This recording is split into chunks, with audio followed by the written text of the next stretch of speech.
Halo, bertemu lagi dengan Ibu Lea. Kali ini kita akan membahas mengenai latihan jurnal pembalik. Misalkan 1 Desember 2018, perusahaan membayar asuransi untuk 5 bulan. Jumlahnya 10 juta tunai.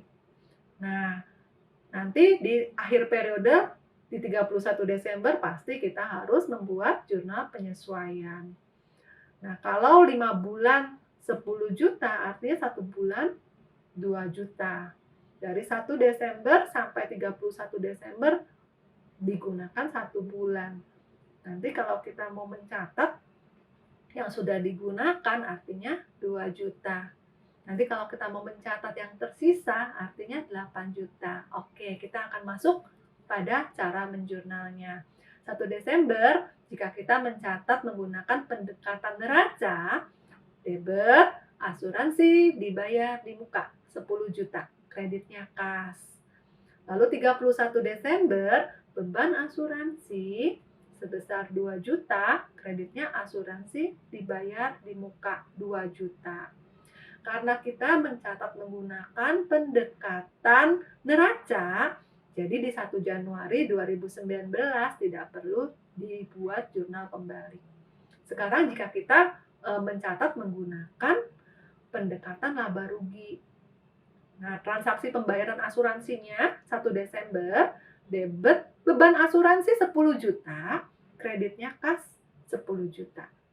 31 Desember kita mencatat yang tersisa. Debitnya asuransi dibayar di muka sebesar 8 juta. Kreditnya beban asuransi 8 juta. 1 Januari 2019. Karena kita telah mencatat menggunakan pendekatan laba rugi, kita harus buat pembalik. Debitnya beban asuransi, kreditnya asuransi dibayar di muka, masing-masing sebesar 8 juta. Sekarang kita masuk ke contoh berikutnya.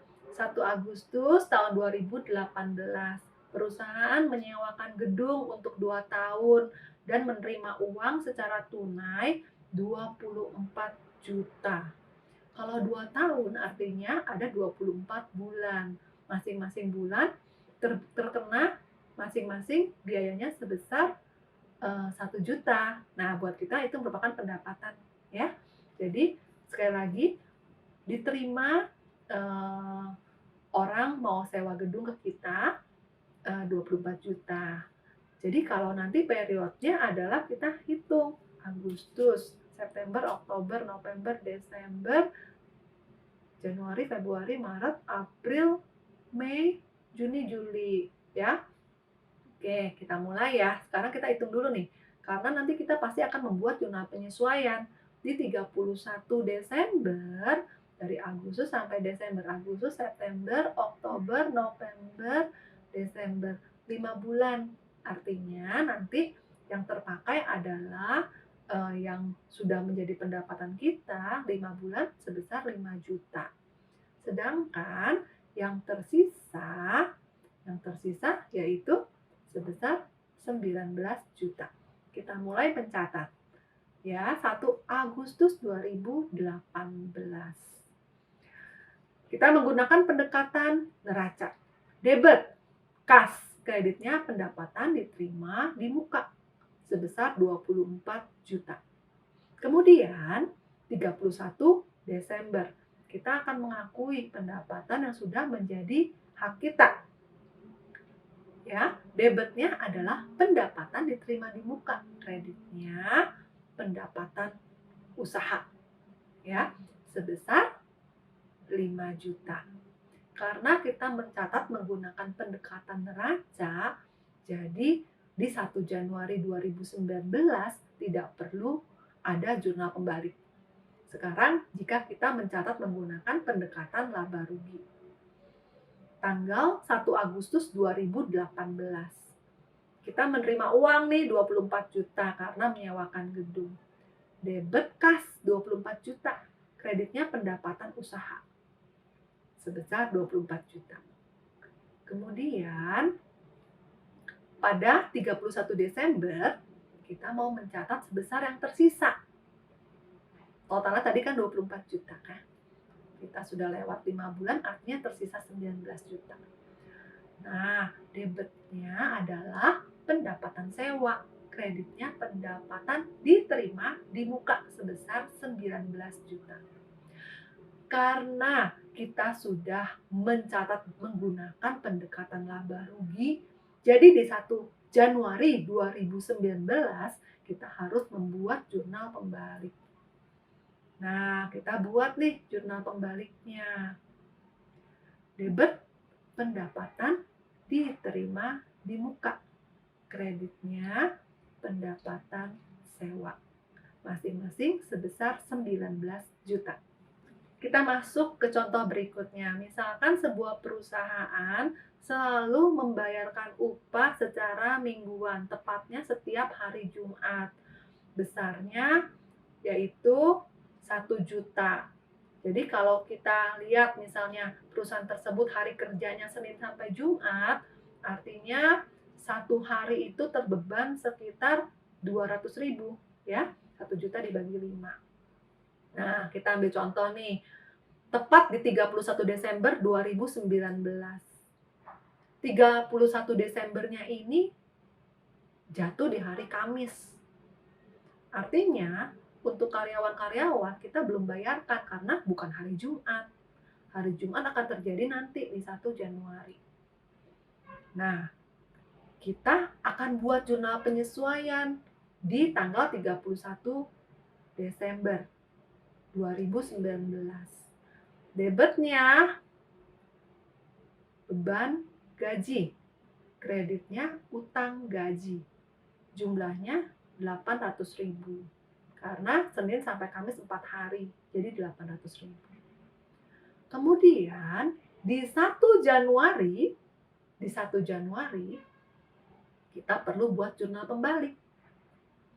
Nah, 1 Januari kita buat jurnal pembalik, debitnya utang gaji, kreditnya beban gaji.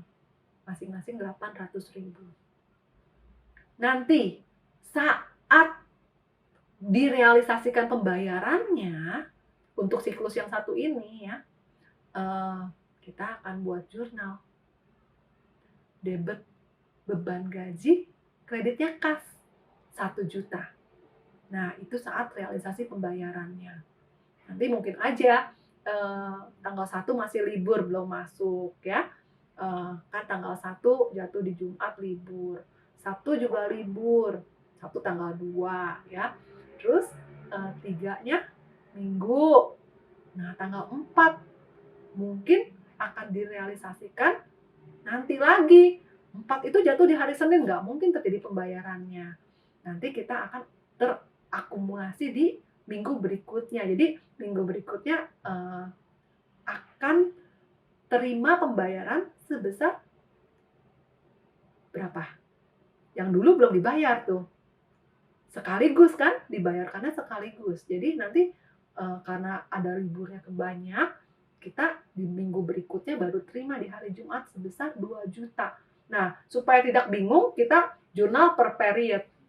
Nanti yang period yang tahun baru ya beban gaji kas ya.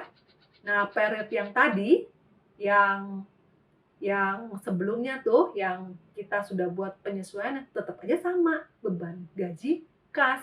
Nah, supaya Anda tidak bingung, kita buat satu persatu. Jadi nanti misalnya di tahun baru, Jumat yang nanti di tahun yang baru kita buat 2 jurnal boleh.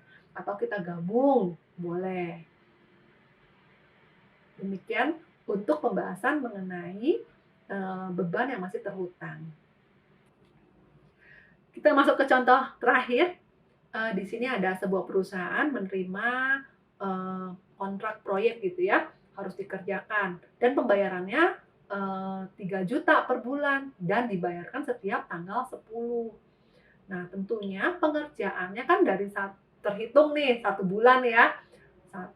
Misal 1 Desember sampai 31 Desember. Tapi kan pembayarannya dipending, ditunda nanti tanggal 10.